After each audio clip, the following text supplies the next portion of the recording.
Iran যেন হঠাৎ করেই জ্বলে উঠেছে। রাজধানী তেহরান থেকে শুরু করে দূরবর্তী প্রদেশ, একই চিত্র সর্বত্র।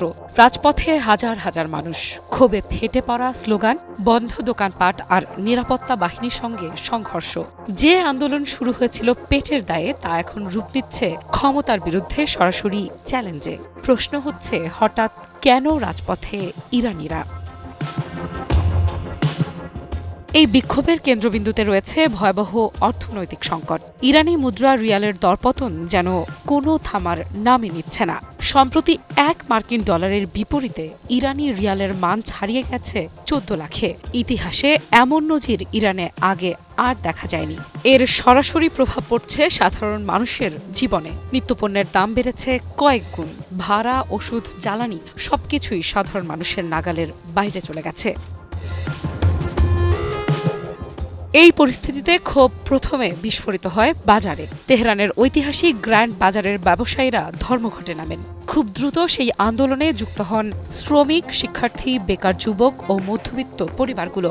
এখন সেই বিক্ষোভ ছড়িয়ে পড়েছে দেশটির অন্তত 26টি প্রদেশের 220টিরও বেশি এলাকায়। অর্থনৈতিক প্রতিবাদ পরিণত হয়েছে গণ আন্দোলনে।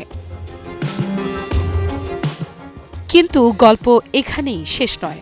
আন্দোলনের ভাষাও বদলাতে শুরু করেছে। প্রথমে যেখানে ছিল বেতন বাড়ানো, দাম কমানোর দাবি, এখন সেখানে শোনা যাচ্ছে শাসন ব্যবস্থার বিরুদ্ধে সরাসরি স্লোগান। বিক্ষোভকারীরা এক নায়কতন্ত্রের অবসান চাইছেন। কোনো কোনো জায়গায় শোনা গেছে রাজতন্ত্রপন্থী স্লোগান। এমনকি নির্বাসিত যুবরাজ রেজা পাহলভির নামও ফিরে এসেছে রাজপথে, যা ইরানের রাজনীতিতে অত্যন্ত স্পর্শকাতর ইঙ্গিত। পরিস্থিতি নিয়ন্ত্রণে সরকার নিয়েছে কঠোর পথ। দেশজুড়ে কার্যত বন্ধ করে দেয়া হয়েছে ইন্টারনেট ও টেলিফোন নেটওয়ার্ক। আন্তর্জাতিক পর্যবেক্ষকরা একে বলছেন ডিজিটাল ব্ল্যাকআউট। যোগাযোগ বিচ্ছিন্ন করে আন্দোলন দমনের এই কৌশল নতুন নয়, তবে এবার এর মাত্রা নজিরবিহীন। তথ্যের অন্ধকারে কি ঘটছে তা নিয়েই বাড়ছে উদ্বেগ। মানবাধিকার সংস্থাগুলোর তথ্য আরও ভয়াবহ। গত 12 দিনের সংঘর্ষে শিশুসহ অন্তত 38 জন নিহত হয়েছেন। গ্রেফতার করা হয়েছে 2000-এর বেশি মানুষকে। তাদের মধ্যে শিক্ষার্থী ও সাধারণ নাগরিকের সংখ্যাই বেশি। অনেক পরিবার এখনও জানে না তাদের স্বজন কোথায়, কি অবস্থায় আছে।